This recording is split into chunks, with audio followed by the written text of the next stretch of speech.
Yo! Welcome to Turns That TV. My name's Jace. I am here with my buddies, my pals, hanging out, and we're going to have a few topics to talk about. Tapas? You want tapas? No. To talk about today. To my left, I have... Matthew Spadafino. To my right... My name is Joel. To my second right... Caleb. Cool. We did our first episode last Sunday. We are doing our second episode today. Last stream was about an hour and a half long. We went over a few topics. Some of them we're going to retouch on today. We're going to try and get right into the meat of it faster this time, and it should be a little bit more brief.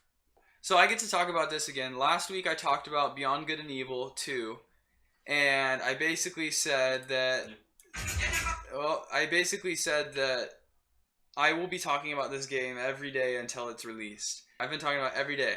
I probably have rewatched the trailer so many times because I'm just super pumped up for it. But this article here is everything you need to know about Beyond Good and Evil from Eurogamer. And they talk about basically what the story is, where it takes place in the Beyond Good and Evil universe. You're a pirate, and you're looking for this place in the galaxy. You're this system called System 3 in the Milky Way galaxy, and it's been colonized by India and China because all the planets in that galaxy have like a lot of resources, like really valuable planets. So they're being colonized, and in order to like colonize them in their harsher environments and to like establish a civilization there, they started creating humanoids. And this game is kind of like a prequel to the original Beyond Good and Evil. And they started creating humanoids, chimeras, half humans, half animals, and they use the animals as like as slaves, basically. I think on like a planetary scale, I think with the people, like, they talk about how they want the planets to be kind of like living.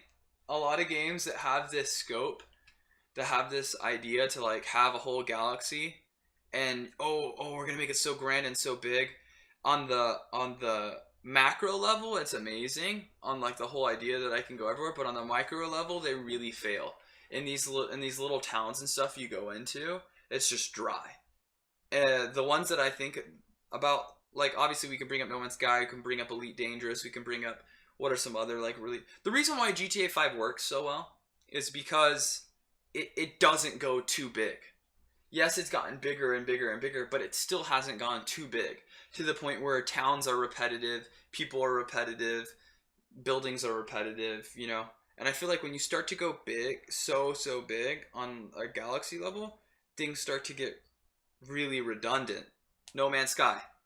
Every planet you saw, I was like, oh, I saw this animal before, but he was just pink. Now he's green. Oh, I saw this planet before, but now it's red. Yep. Oh, it's got an extra leaf. Oh, this planet has... way more caves. Oh, this planet has way more oceans. But it's all... It just looks like textures on textures and textures. It's just textures. Yeah. Listening to the developers on BG&E 2, they talk about it like they have developers like working on this set. Like they are working on this town, making sure that it's civilized and that it has interaction and that there is uniqueness to it. There is a reason why you would go to that town. I just hope they really capitalize on it. Hope they really make sure that it's going to be a complete game. Mm-hmm. I'm not going to fly to a single town and then fly to another town because in between there's nothing interesting. I don't want to do that. I want it to be like, oh, the whole planet is a planet. What bugs me about like intergalactic games in general is that planets are basically countries, or like an entire planet is one culture. Mm-hmm. Yeah. Like maybe that's how it's gonna be in thousands of years, just because of the scale of things will be different. But I want planets to have different cultures, different types of people, different types of ecosystems, as opposed to like, this planet is theme X, and then this planet is theme Y. It's like, no, these are planets. Planets have all these different ecosystems and things going on that, if you extrapolate that on a galactic scale, what you're talking about is a lot of work. Yeah. And making everything unique. I think that's where the big failure of these games is they don't have the They're playing God. in a way, you know? Like, they're creating a whole world. And then they're like, no, I don't want to stop there. I want to create a whole galaxy. Well, guess what, dude? That's a lot of fucking work. I mean, they're just kind of choosing quantity over quality in a lot of ways, I feel. Like, sure, you can say how many, billions of planets No Man's Sky has and how many years it'll take for you to visit every planet, but you're not going to want to visit every planet because they're all fucking the same. Yeah. So, I mean, what's the point in that then? What's the design? What? No, was it just cool that it existed? No Man's... That, you know, that this amount of space within a video game is possible? Is that like what the hype was? That's what No Man's Sky hype was, yes. Yeah, No Man's Sky was like, because look it was how possible, big not it is. because it like... No Man's Sky walked out in 2014 and unraveled this giant blank video game. they came out and they were like, look at all the planets we have, and they zoomed out for about 30 seconds and you're like, wow, that's a lot of planets, dude. Yeah. And then you got down to play the game and you were like, all these fucking planets are the same. You put a bunch of red Legos in here. I have a shit ton of Legos, but I can only build a fucking red block. It's randomly generated, isn't it? Yeah, but it's randomly generated within a set of parameters. Random is not a good selling point.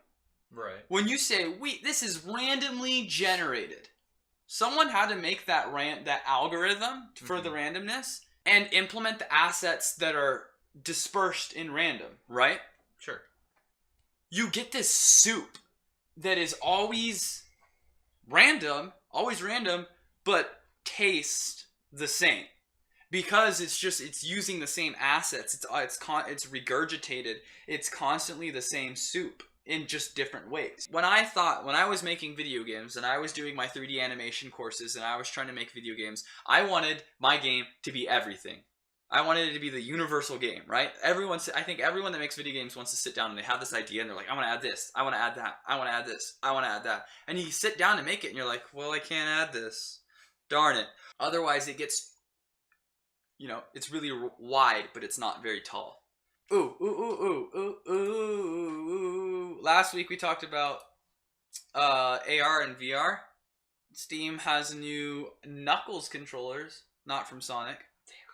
And it wraps around your hand so you can let go without dropping it. This is really cool.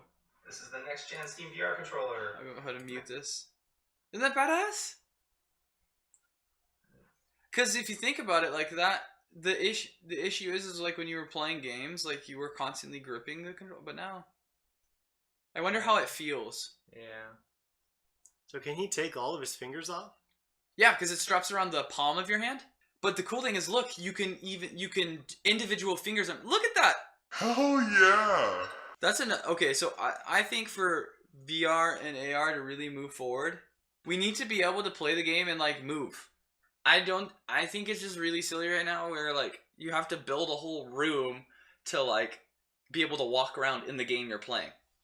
Or where you're standing in one spot and you have to like look at the ground and like press a button to like teleport to that spot. Yeah.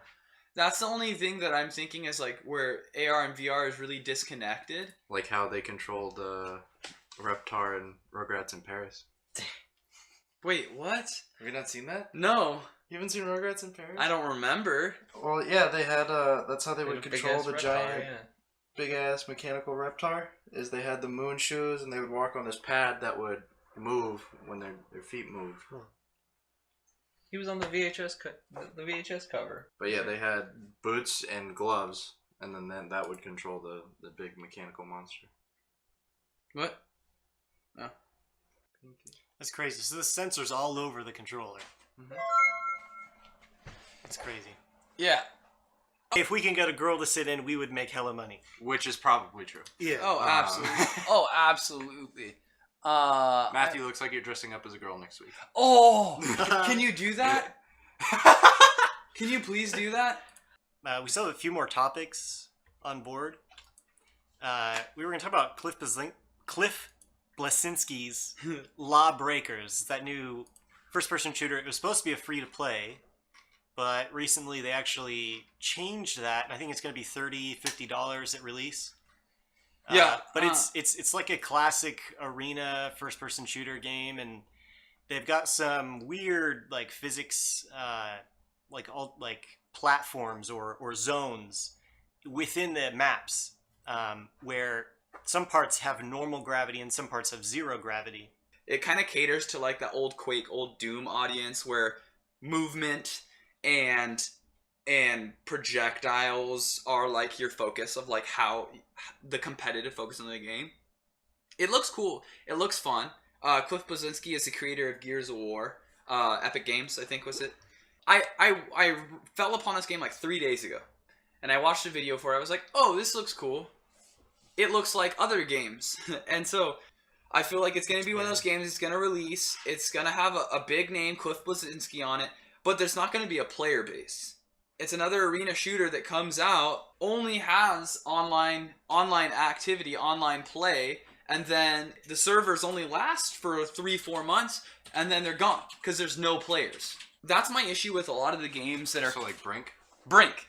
Perfect example. You and I played Brink For like 2 weeks. For 2 weeks, but we loved it, right? It was super fun. And then we go to play online, and the servers were ass, freaking lag out the wazoo. There was no players. To be fair, our internet did suck at the time because that was like 2012, but okay, internet sucked. the servers still sucked. Too. Regardless, servers sucked, our internet sucked, and there was like 3 people playing at all times. And it was really sad because the game had just launched. You would think that this title would have, you know, a good amount of players playing it. You'll notice how some of these like indoor areas mostly have like regular gravity, and then once you go outside of these regular areas to the midpoint between the spawn points is basically zero gravity. What makes this game unique? The gravity?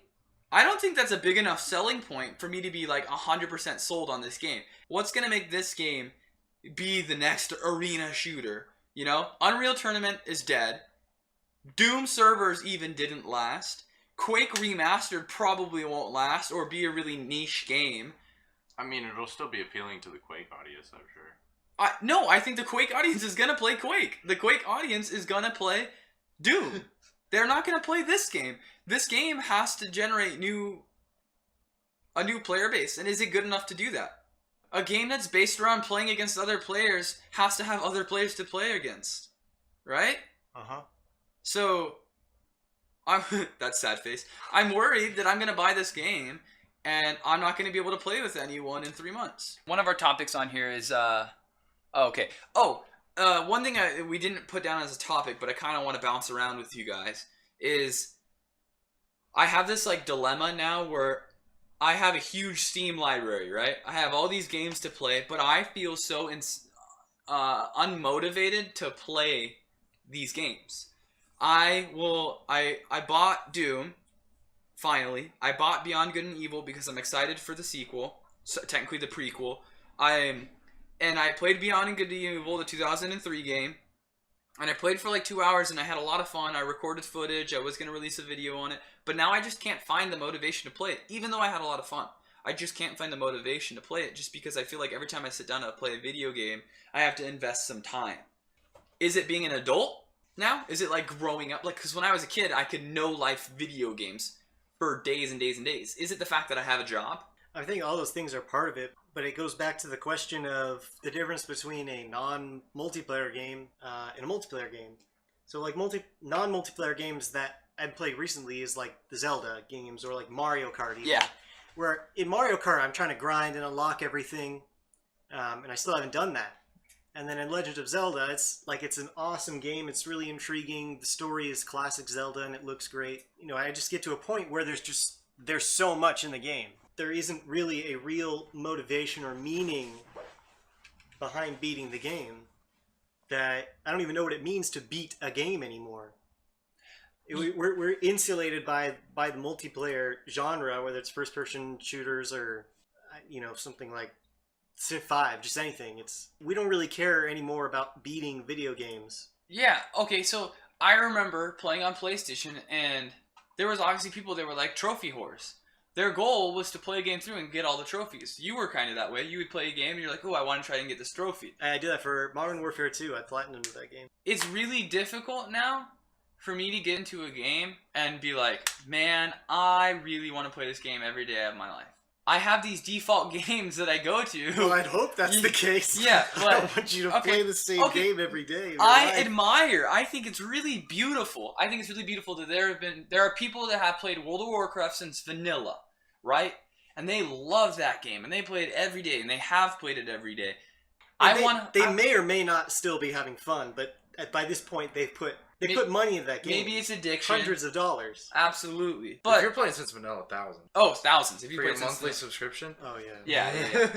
I always find myself trying out a new game, playing it, enjoying it, being very glad that I enjoyed it, and then hopping on League of Legends to play with Caleb. And that's frustrating. It pisses me off that I keep going back to it. It's almost like playing a single-player game for a narrative or for a story is like a completely different activity. Like playing a video game versus hopping online with your friends. It's like two totally different activities. I agree. That I think is the issue. Maybe it is just that I like that competitive playing against people, right? Or I have to be playing with people. My joy of playing video games really shifted when I started playing video games with other people. When I started playing Gauntlet, I started to be like, oh, hey guys, come over, let's play video games. When I started playing RuneScape, I would only get on RuneScape if my buddies were on. When I started playing World of Warcraft, I would only get on if my guild was on. And that's where a lot of my gaming experiences changed. I stopped being able to play video games. I guess you could say I'm disappointed. I'm disappointed in video games, and that's why I've not been playing a lot of them. I've only been playing the same ones over and over again. Now it's getting to the point where it's like, why am I playing these games? Why am I playing these online games? Same horde modes. It's the same, collect this item, unlock the puzzle. The one thing that's really going to push me to play a game is the story. It has to be like a movie. I have to be interested in the subject matter and how they present it to me. I think the last game for me to sit down and play a story all the way through... Damn, I can't even remember. I think the last game that I played all the way through, like, religiously, like, this was the game I was playing and I played it, like, until I beat it, was, I think it was A Link Between Worlds on the 3DS, the Zelda game. That game was... I don't know why that game stuck me in so much, but I just played that game. I played it, no matter where it was with my 3DS, until I beat it. And it was, like, the best 3DS game I've ever played. Now, when I want to play a video game with you, it's because I'm bored. Not because I really want to play that video game. Yeah. Why are video games now to me just to fill my time? With every game that you play, with every online game that you play, Like, the way that you felt about Battlefield 3, at least, you know, not even the game, but just the way you felt about playing games, do you anticipate or expect that from games now? Like, do you get really hyped about a game and be like, oh, this is gonna... You know, this is going to be a really morbid way to phrase it, but like, this is going to fill the hole in my heart. That's what I want. Or is it... There's a gaping void in my video game heart. Those games that you said did make you feel that way, did you go into those thinking that same thing, or did it just happen? I think I've been broken by so many games that I build hype for. And at release, I play them, and I'm just so disappointed, and I'm hurt. I'm hurt that You've ruined me for other games. I can never love another game again. Yeah. That's where I'm at. I'm really hurt.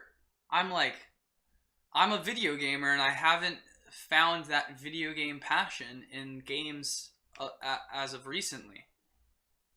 Brings a tear to my eye. We'll end on the note. If you guys are interested in seeing more content from us, you can check out our YouTube channel. Trim the Fat TV. Follow us on Twitter, Trim the Fat TV. Our Facebook is /Trim the Fat TV, and then our blog is wordpress.trimthefat.com. Other than that, I had fun. Good job. I'm glad Donnie can join us and sit on his phone the whole time. And we will try our best to maybe get a girl in here next time. So look forward to that. All right. Bye, guys.